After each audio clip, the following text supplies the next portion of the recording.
তো দেখেন আমার বাসার অবস্থা, মনে হচ্ছে ঈদের আনন্দ। ভাই যারা মনে করেন যে আমার হক বা রিজেক্ট মেরে দিবেন, পারবেন না। আল্লাহ আমার রিজেকে যা রাখছে তা আমার জন্য বরাদ্দ। আর এই দেখেন মা নাই ঠিক আছে, কিন্তু শাশুড়ি মায়ের ভালোবাসা দেখেন। ননদ আর শাশুড়ি মা মিলে পাঠাইছে তেল ভাজা পিঠে, তেলের পিঠে, নাড়ু, এই দেখেন নারিকেলের পিঠা, এই যে মুড়ির মানে হচ্ছে গুঁড়া, চালের গুঁড়া। আব্বু কিনে আসছে কচু, কারণ আমাকে ডক্টর কচু খেতে বলছে। আমি যেহেতু আমার শরীরে রক্ত নাই। শাশুড়ি আম্মু কালো কচু পাঠাচ্ছে অনেক। আব্বু এগুলো দেশ থেকে নিয়ে আসছে, কালো কচু, এই কলা, আয়রনযুক্ত খাবার। এই তো কাঁচা বাদাম নিয়ে আসছে আব্বু অনেকগুলা। আব্বু এগুলো সিদ্ধ শালুক, অনেক বছর পর, মানে আম্মু মারা যাওয়ার অনেক বছর পর শালুক খাবো। ও শালুক, এই যে শালুক আব্বু নিজে হাতে সিদ্ধ করে নিয়ে আসছে। এত শালুক, এত শালুক। বাবা মা থাকলে কি হয়, এই দেখেন।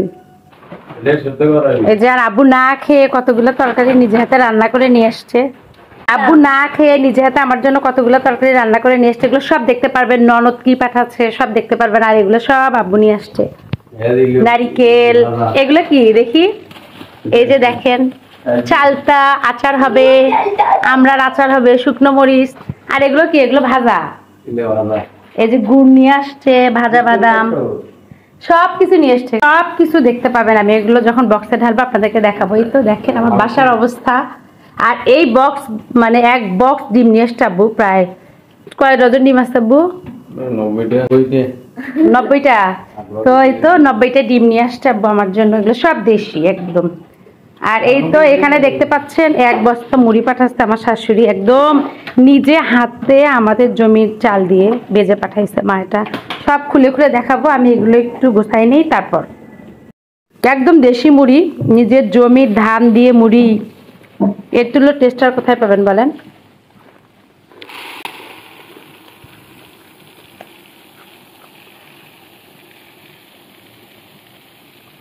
এগুলো শাশুড়ি মায়ের ভালোবাসা। আব্বু এত কিছু না আনলেও আমি যেমন খুশি হতাম, আব্বু এগুলো আনার পরেও আমি ঠিক তেমনই খুশি। কিন্তু খুশিটা দ্বিগুণ কেন জানেন আপনারা?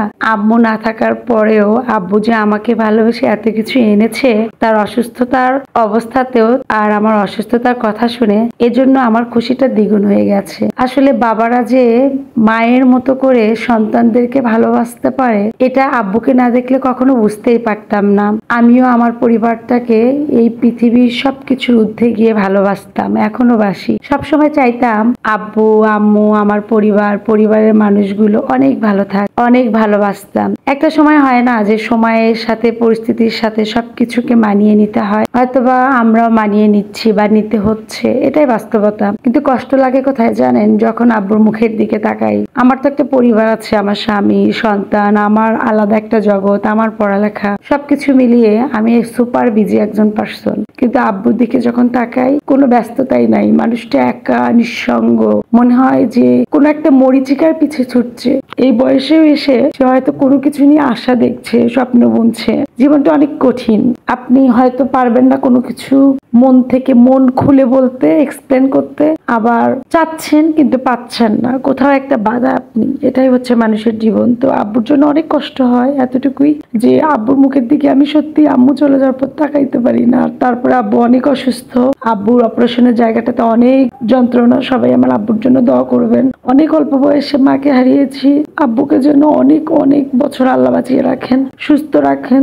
যে সুখগুলো আম্মুকে দেওয়ার কথা ছিল, আম্মুর পাওয়ার কথা ছিল, আম্মুকে দিতে পারি নাই, তার থেকে দ্বিগুণ সুখ শান্তি যেন আব্বুকে দিতে পারি। আল্লাহ সেই তৌফিক যেন আল্লাহ আমাদেরকে দেন। সন্তান অনেক থাকে এই পৃথিবীতে, কয়েকটা সন্তান বাবা মার দায়িত্ব নিতে পারে আমি জানি না, কিন্তু আমি আমার বাবা মাকে অনেক ভালোবাসতাম, অনেক ভালোবাসি। আমি তাদের দায়িত্ব নিতে চাই। এই 3টা মাস আমি যে কিসের মধ্যে দিয়ে গেছি সেটা আমি নিজেও জানি না। আমার বাবাকে মানে মেনটেন করা, আমার 2টা বাচ্চা আছে ছোট ছোট, ওদের টেক কেয়ার করে আমি আব্বুকে টেক কেয়ার করা। আসলে আমিও সুস্থ না, বুঝতে পারছেন। মেয়েদের সংসার জীবনে বাবার বাড়িতে সময় দেওয়াটা কতটুকু পারে মেয়েরা সময় দিতে, যারা আমার মতো আছেন তারা বুঝতে পারবেন। তো সব কষ্ট ঊর্ধ্বে রেখে বলছি, দোয়া চাচ্ছি, সবাই দোয়া করবেন আমাদের জন্য, আল্লাহ যেন সবকিছু ঠিক করে দেয় আর আব্বু যেন খুব তাড়াতাড়ি সুস্থ হয়ে যায়। সবাই ভালো থাকবেন, সুস্থ থাকবেন। আর বাবা মার ভালোবাসা এমনই হয়। সবসময় একটা কথাই বলতে চাই সবাইকে, বাবা মার মতো এই পৃথিবীতে কেউ হয় না। সময় থাকতে, বাবা মা থাকতে তাদের মূল্য দিতে শিখুন। এই মানুষগুলো একবার হারিয়ে গেলে আর পাবেন না। সবাই ভালো থাকবেন।